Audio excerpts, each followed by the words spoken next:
Hi folks, we are Sophie and Philippe, two professional chefs and regenerative farmers. Currently we're setting up our second regenerative farm in Central Portugal, where we grow food for our local community and share our knowledge both on the land and in the kitchen. On this channel we take you along on the farm's development and we show you how we grow, cook and preserve nutrient-dense, regeneratively grown, delicious food. In a time where the food we're eating is literally killing us, the most powerful and impactful action one could take is to consume nutrient-dense, regeneratively grown, clean food.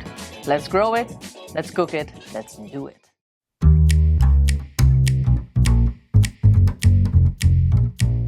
Hi folks, and welcome back to our channel. In today's episode we are making yet another homemade condiment because we are transforming these beauties, these beautifully homegrown pasty tomatoes, meaty tomatoes, sauce tomatoes, whatever you want to call them, into a delicious barbecue sauce. We are going to be using some of our previously made ingredients, such as this smoked paprika powder. If that's something you're into, go check out the video. Of course, you could also just buy it in the shop. And also we're going to be using the pepper concentrate in the same video actually, so just check out that one video and you're gonna two for the price of one.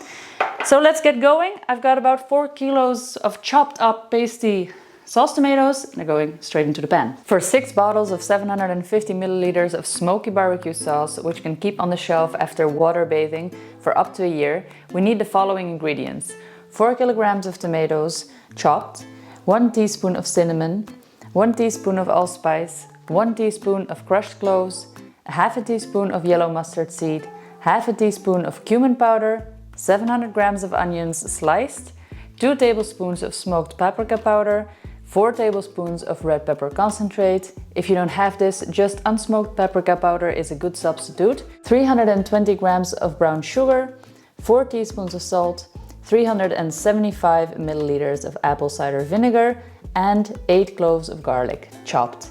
The full recipe is of course up on our website. This recipe is very simple. Start by introducing the tomatoes into the pot. Once that's done, add in the garlic, all the dried spices and your onions, and simmer the whole down until the tomatoes are soft.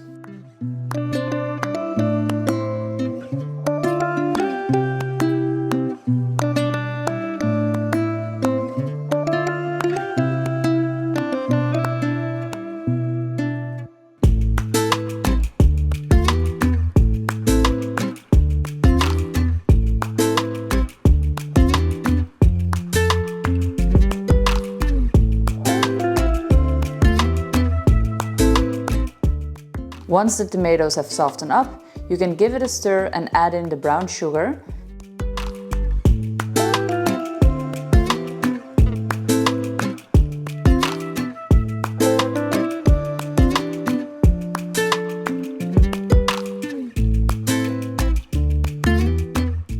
three tablespoons of the red pepper concentrate,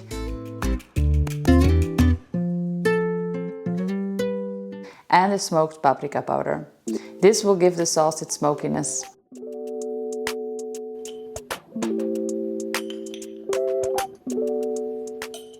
Make sure to stir occasionally and don't forget to add the salt.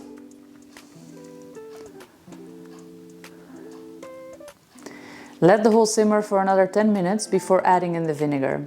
Make sure to at least add 350 milliliters of vinegar in total to the recipe to lower the pH to at least 4. If you like your sauce more tart, you can add more at the end. Now sit back and enjoy the bubbles. The smell of this sauce is really pungent and delicious, so expect people to get into the mood for some good old smoked barbecue sauce chicken. The sauce is ready to blend when you see all the ingredients are soft and the volume has reduced by about a quarter. So we're going to do this in batches again. We don't want to fill the blender more than about 1/3, so we get a very smooth result. And then we're going to introduce it into this large bowl, and then from there on we're going to pop it back on the fire and see if we have the right consistency. We might want to add a little bit of vinegar or water afterwards, and other than that we're going to be golden.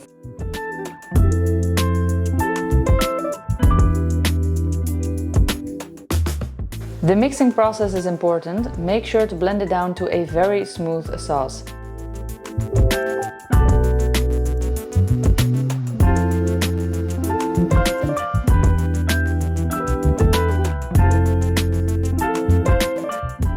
Clean your sauce pot and then reintroduce the sauce into it and bring the whole back to a simmer.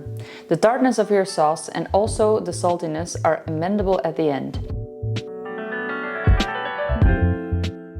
Alright, so after the blending, you put it back on the fire and you mix it and you let it all cook for at least another 10 minutes. This is to really make sure that the flavor is uniform across the blend, let's say.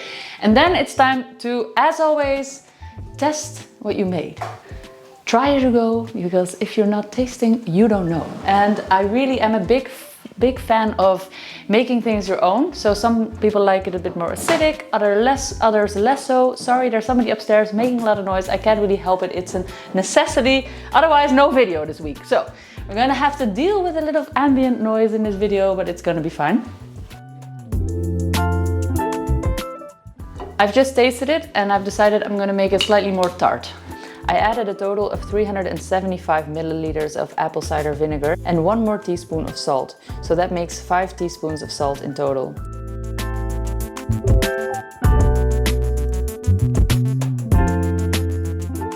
Reduce it for another 5 more minutes before you can start bottling. So it's delicious, it's tart, it's sweet, it's smoky. It is that classic barbecue flavor that you want to go for. We're gonna put them in the bottles now and then we're gonna water bathe them, just like we did the ketchup in the last video. So about 15 to 20 minutes of water bathing is good. You know, boiling water, obviously, don't just let them sit in water. And then we're gonna take them out, pop them upside down and let them cool down to pull a good vacuum seal. And let's go for another wonderful sound effect.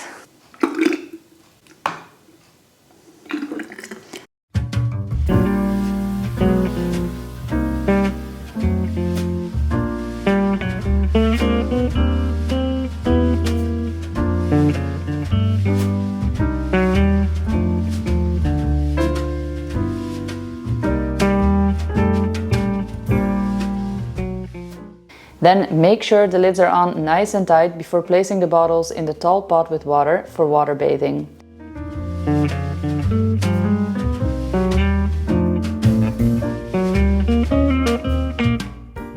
Top the pot up with water so that the lids are covered and then boil for a minimum of 15 minutes.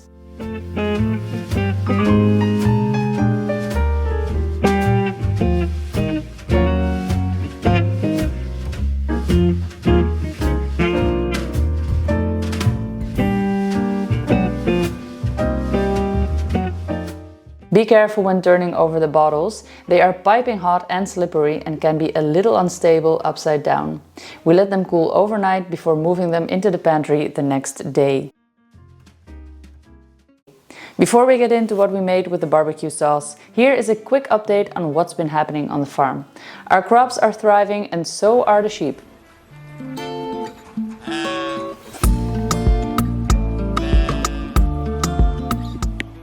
Our autumn batch of broilers arrived last week and mushrooms are starting to pop up everywhere. Rain has been frequent and Philippe is getting ready to harvest the olive trees.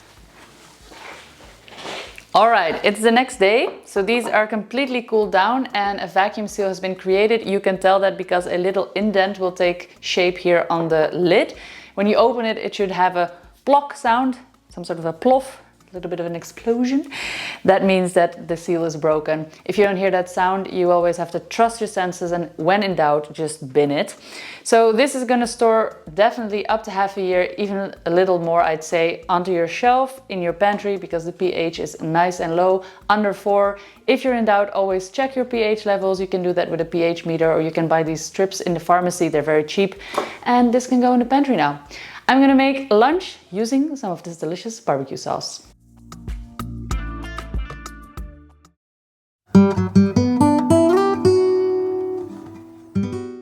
Alright, great. So we're going to be using farm stuff, obviously. We're gonna roast these little peppers at a very high heat and then we're just gonna sprinkle them with some sea salt, and that's a very plain but very delicious.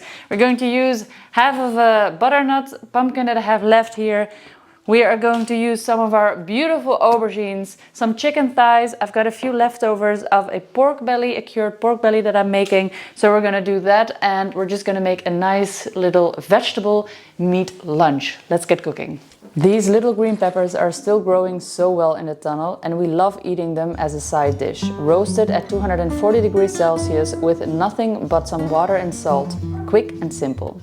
Another great thing about autumn is that salads are back in town, and so having a green leafy salad on the side also really brightens up every lunch. For this lunch we are using our own chicken thighs, which after seasoning with salt I sear on a very hot flat cast iron grill for about 5 minutes on each side.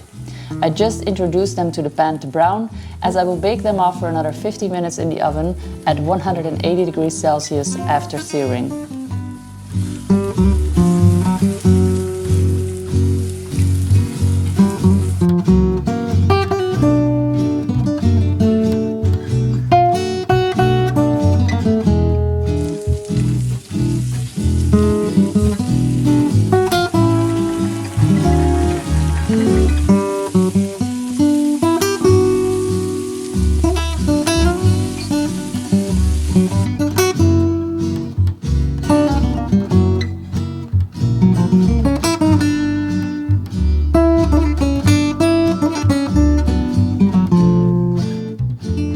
The chicken fat that is released during grilling will serve to pan fry slices of our pumpkins in, which I saute for about 4 to 5 minutes on each side until they are golden.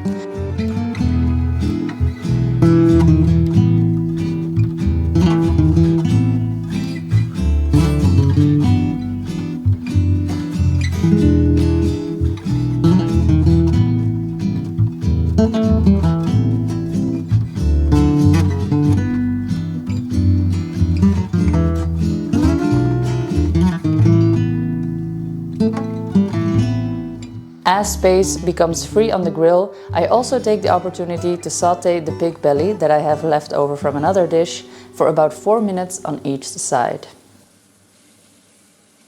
The grilled veggies only take a little salt, nothing more. Once the chicken breasts are ready to come back out of the oven, I place all the meat into the baking dish and smother them in a generous amount of the just freshly made barbecue sauce.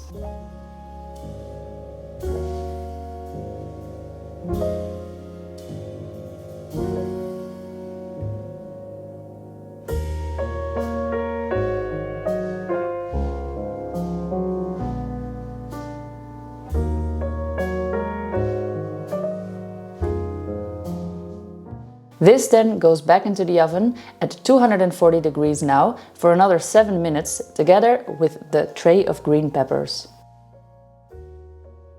During this time I prepare the salad with some fresh onion, apple slices and some pomegranate, of which the season is just starting.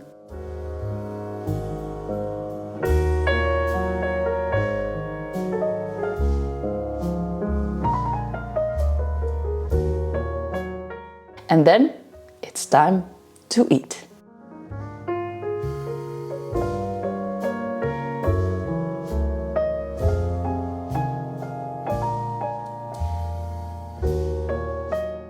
The light is so much better outside. I really should try to see if I can get better lighting going here in the kitchen, as the food colors pop so beautifully in natural light.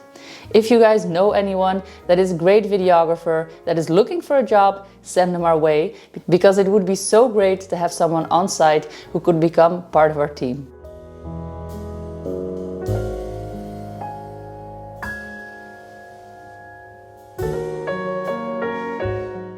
We enjoyed our outdoor lunch with some of our pepper relish and homemade mayo, and I think I can speak for all of us when I say it was sweet, juicy, sticky, crunchy and delicious.